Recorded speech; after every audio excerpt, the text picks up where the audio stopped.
Mga ka-Lions, so ngayong gabi na to ay subukan natin at i-share ko sa inyo kung pwede ba dito yung rice husk. Yung rice husk, yung ito po para ayan, balat ng palay or sa Batangas pa darak. So na-testing ko na to. Ang paggamit ito sa rice husk ay kailangan po na siksikin po natin dyan sa loob. So isi-share ko lang po ito mga ka-Lions. Hindi ko naman sinasabi na kung mayroon kayo nito ay ito ang gagamitin. So ito ay pwedeng gamitin. Tapos pag halimbawa marami kayong lutuin, sa kanyo na ipapaluapan ng kahoy. Kaya may kahoy po ako nakaprepare dyan kasi magsasaing ako. Magsasaing ako gamit yung itong rice husk. So same lang po lahat yan mga ka-Lions. May pambahay dyan, may semi heavy duty. At saka yung sinundan ng upload na to ay yun yung heavy duty. So bahala na kung anong gagamitin. So ipapakita ko lang dito na pwede itong rice husk at saka hindi siya mausok gaya ng mga nasa online na yun na may walang blower. So yan, load na natin. So sa mga ano to, advance lang po to sa advantage po to sa mga merong rice husk, yung ipa o darak sa province, lalo na sa probinsya, no? Pakita ko lang paano gamitin. So ang paggamit nito ay pag ilalagay muna dito, pupunuin, sisiksikin natin.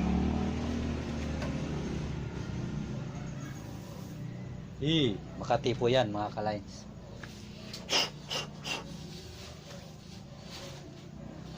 So yan, pupunuin lang po natin.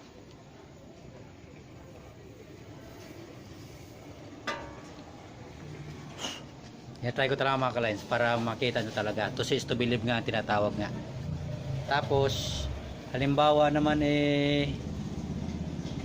pag na siksik nyo ito mga ka-Lions, kailangan siksik na siksik para po aabot sa ano, medyo matagal-tagal maubos.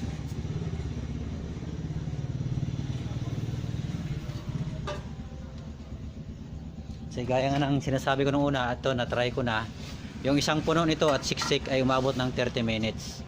So wala pong daya yun, wala siyang talagang ang pinapakita natin dito ay pawang katotohanan lang. Kaya po nag-prepare ako, kaya yung sinabi ko nila, nag-prepare ako ng kahoy in case ma-short yan, ulam tsaka kanin, ay meron kang pang suporta na kahoy. So nung tinis ko to, nung bumaba siya hanggang dito siya. So ang expected ko talaga dito ay magiging abo yung rice husk, pero hindi siya nangyari. Hindi siya may iba na abo, pero may iba hindi. So siksikin lang po natin dito ng maigi. Yan.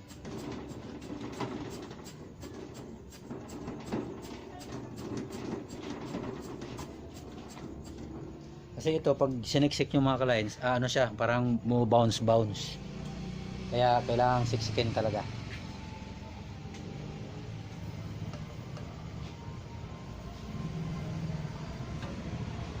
Okay lang po kahit umapaw, walang problema.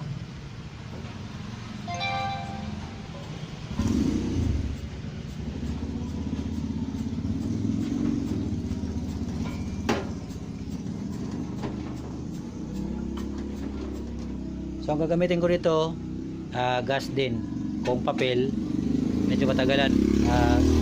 Ipalagay lang natin na lagi tayo nagmamadali.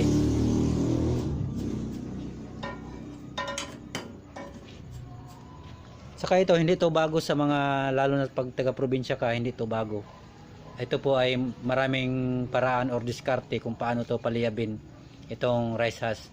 At ito, tinatapon lang to sa probinsya at sinusunog lang. Ngayon, bibigyan natin siya ng halaga ngayon, na mahalaga itong rice husk or tahop sa Bisaya, ipa sa Tagalog, darak sa Batangas, at rice husk sa English. So ano pa ba sa Spanish? Isa, konti pa ma. So maganda to mga ka-Lions pag inumbok, paumbukin nyo to para pagbaba malakas pa rin yung apoy. Sige, yan. Ayan, okay na yan. So ayan o, kita nyo, apaw yan o, apaw. As ngayon gagamitin natin itong gitna, lalagyan natin ng ano,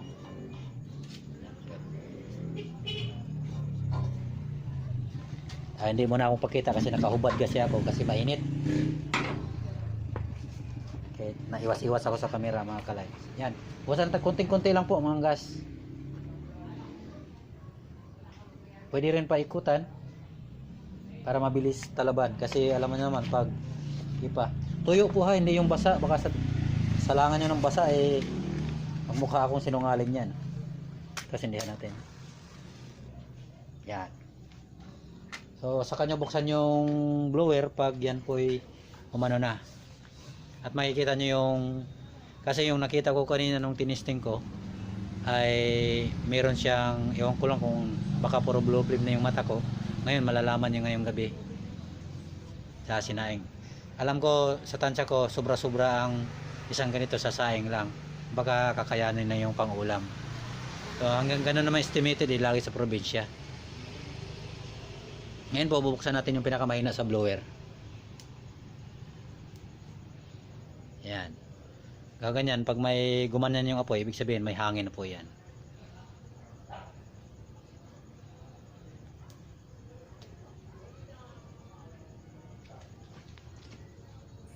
Yan. Gumana na po yan.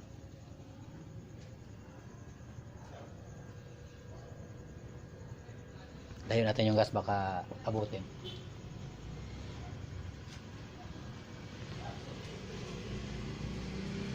Tapos yung mga nasa gilid mga clients, pwede natin yan o yan.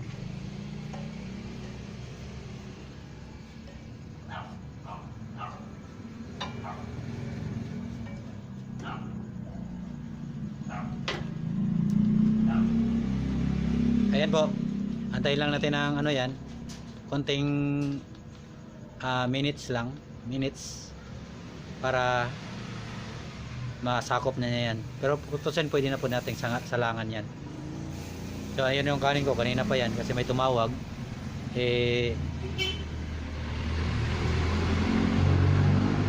may tumawag kanina, baka tawag yan, lumubo na yung bigas ko. Sige ma, salang mo na, salangan na natin para mainit na yung kanin. Ito po ay pambahay lang po, so hindi ko alam kung mangingitim ba yan yung puwet ng kaldero at talagang pinalinisan ko yan at ano.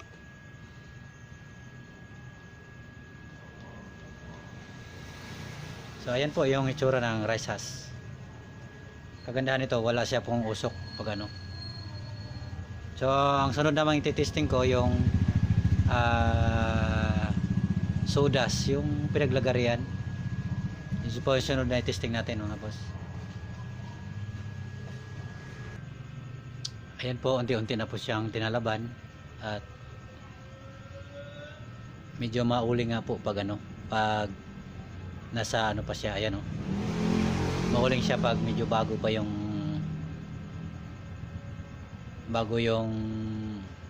ipa, bago pa lang sunog. Pero okay naman mga ka-lines, malaking bagay po yan. Kasi biruin mo, yung sadyang bumili talaga ako ng ipa, halagang 30 pesos isang sako. So ngayon kung bibilihin mo bibili ka ng kahoy na halagang 30 pesos, baka isang gamitan lang, tsaka or uling, baka isang gamitan lang po, hindi ka na makakaluto. Samantalang yung isang sako, siguro sa tansya ko yung isang sako mga 30 na ganito, tansya ko lang po yun. Opo. At ito po, yan po yung napakatipid. So depende na sa paggamit. So titingnan natin dito kung makakaluto siya ng kanin. So mas maganda sana to salangan bago mapuno sana ng apoy dyan, yung gagana na yung hangin natin. So ngayon kalat-kalat lang natin ng konti para matalaban lahat. Yan. So ayan po, makita nyo naman, pinakita ko dito na maitim talaga siya, umiitim siya pag bago pa yung ipa. So wala pong tinatago tayo dyan, At sa makikita nyo dyan, yan ano bro, oh, mga nagbublow na yung gilid. Yung hindi pa lang masyadong sunog, yun yung ano. At saka makikita nyo, palakas na siya ng palakas. Yan. Palakas na po siya ng palakas.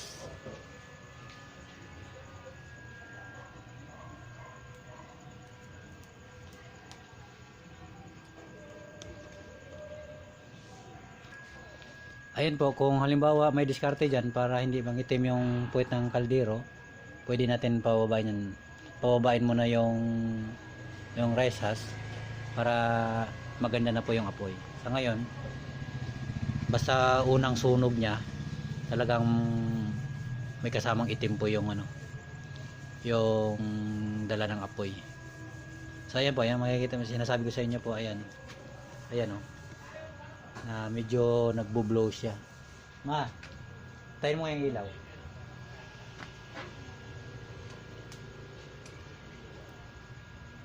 So ayan po, oh, nagbo-blow siya. So rice husk po ito ha. Ayan oh. So yung mga dilaw kasi, yung hindi pa na nasusunog. Pero pag nasunog na siya, ayan. Ano siya, nagbo-blow na siya. Okay, bukas ma. Bukas ma, ilaw. So, yan po yung ano.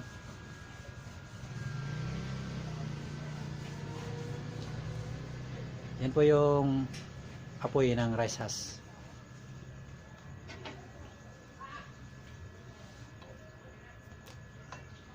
Yan o. So, ibabaw pa lang yan.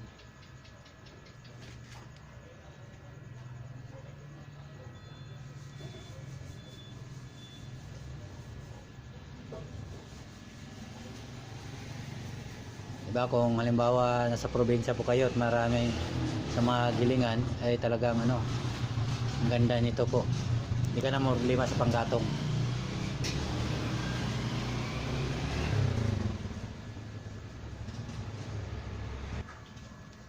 Ayan po yung apoy niya po, para siyang gasol na may halong dilaw. So totoo pala yung nakita ko kanina. So sa personal po ay ano, mas blow siya kaysa kahoy. Yung kahoy kasi parang ano yung mantika eh. Parang apoy yung mantika, yung use oil na mantika.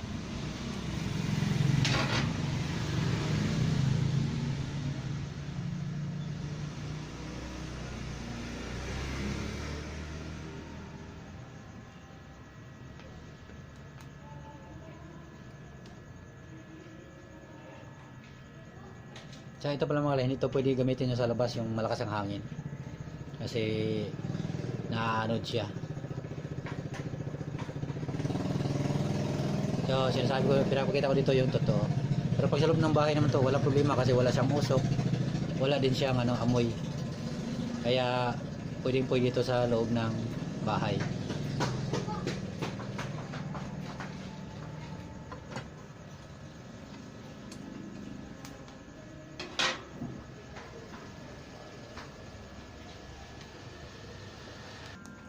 Yan po, kumukulo na agad. So, ayan o. Kumukulo na siya agad. Ang bilis. Lakas ba naman ng apoy?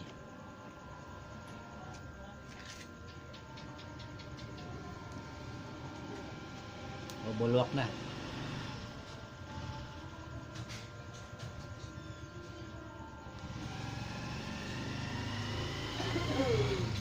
Yan, malakas po yung apoy na nagdadala ng paitim na uling doon sa may hindi pa masyadong sunog. Pero pag nauling na niya, yan, magbublow siya.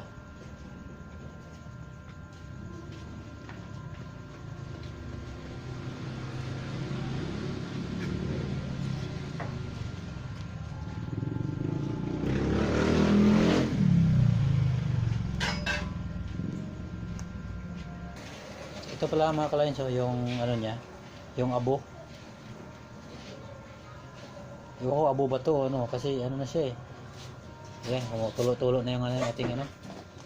Kumutulo-tulo na yung ating kalan. Ay kumukulo na. Gandahan lang dito mga kalay, mga boss, ay pwedeng ito sa loob ng bahay ninyo.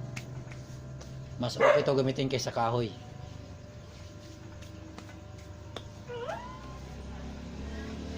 Ngayon, yung pagpainin naman ito. Yan na yung apoy mga kalay.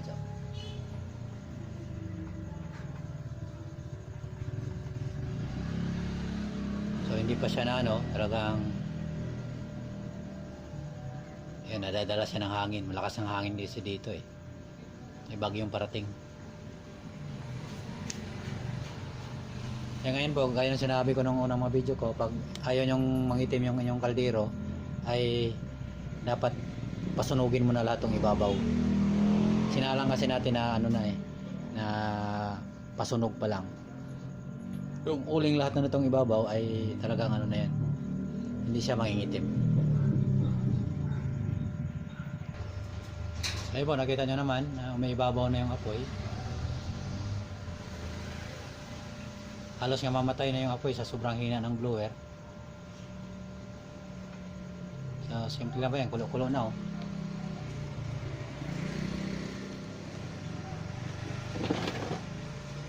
Ang kagandahan talaga dito, masasabi ko talaga, wala talaga siyang kausok-usok mga boss. Yung usok nyo nakita nyo galing doon sa ano, bunganga ng kaldero.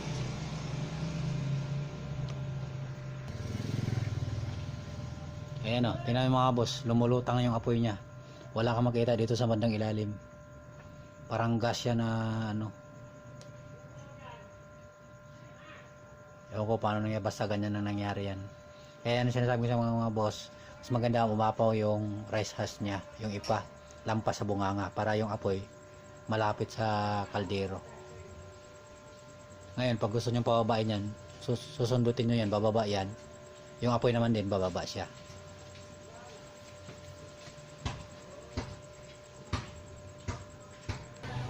So ayan mga boss, tamang-tama talaga ito sa mga daily use, yung pang araw-araw lang. Tapos kung halimbawa medyo mapalambutin yung ulam ninyo, ay susuportaan na lang ng kahoy. Malaking bagay po yan mga boss, yung rice husk, kasi aranas ko rin yan sa probinsya na talagang hirap sa panggatong din. Ay hirap sa panggatong, marami siyang panggatong na ganito, na sinusunog lang yan ng mga nagigiling doon. So walang halaga. Ngayon magkaroon na siya ng halaga. So pag ganyan po mga boss, natalo ng hangin yung apoy, ay kailangan na po natin dagdagan ng blower yan pag ganyan. Kasi sa labas kasi mahangin. Pero pag sa loob yan, ganda niyang tingnan mga boss. Para po siyang gasol. Dagdagan ng hangin. Ha? Ayan mga boss, dinagdagan ko ng hangin at sobrang mahangin dito sa labas. Kita naman siguro sumasayaw-sayaw yung apoy. Kita naman mga boss, nakalutang yung apoy. Ayan, kita ba? Ayan o. Sa video hindi masyado. Ayan. So sundutin natin yan para ano, bumaba siya. So ayan mga boss, ginagamit ko na pinakamahina at nagpainay na ako. So ganyan po yung itsura niya pag binaba ng konti. So yung kulay niya mga boss, yan talaga na yung kulay na niyan. At makikita nyo naman doon sa iba na hindi, kahit walang blower, ay medyo blue din pag ano, kaya ipa.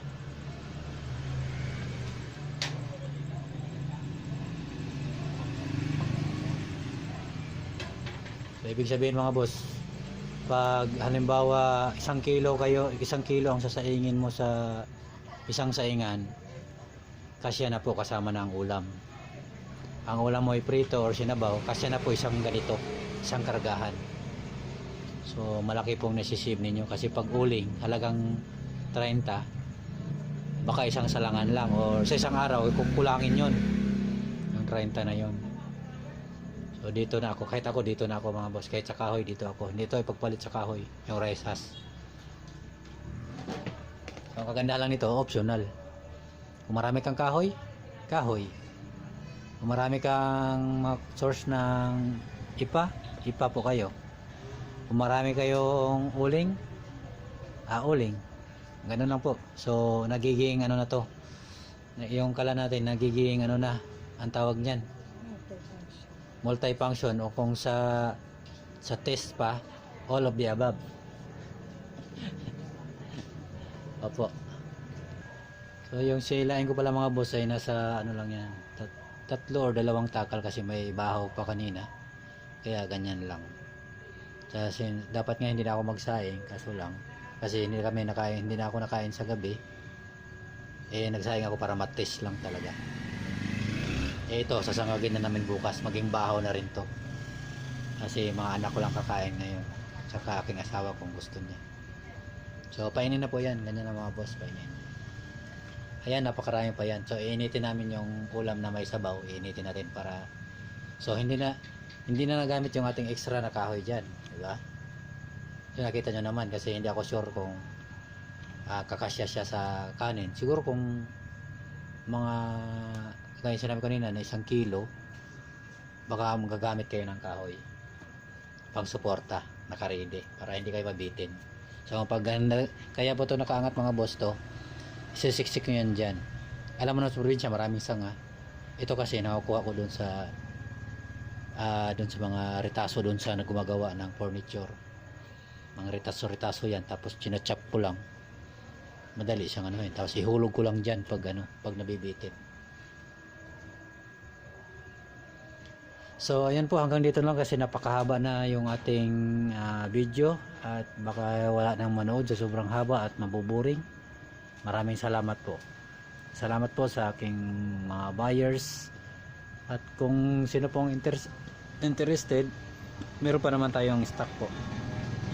Meron pa, basta meron pa.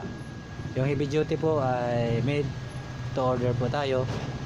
So since na gumagawa ako ng ganito, ng alternative dito sa used oil, hindi ibig sabihin na tumigil ako gumawa ng used oil.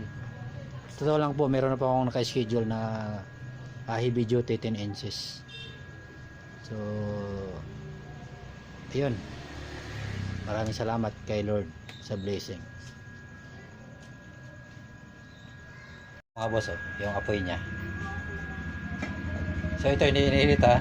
Mga sabihin nyo iniinit. Ayan po yung apoy niya. Pambahay lang po ito. Tapos ito yung kanin. Ganda diba? Konti-konti lang. Ayan. Ayan yung apoy niyan mga boss.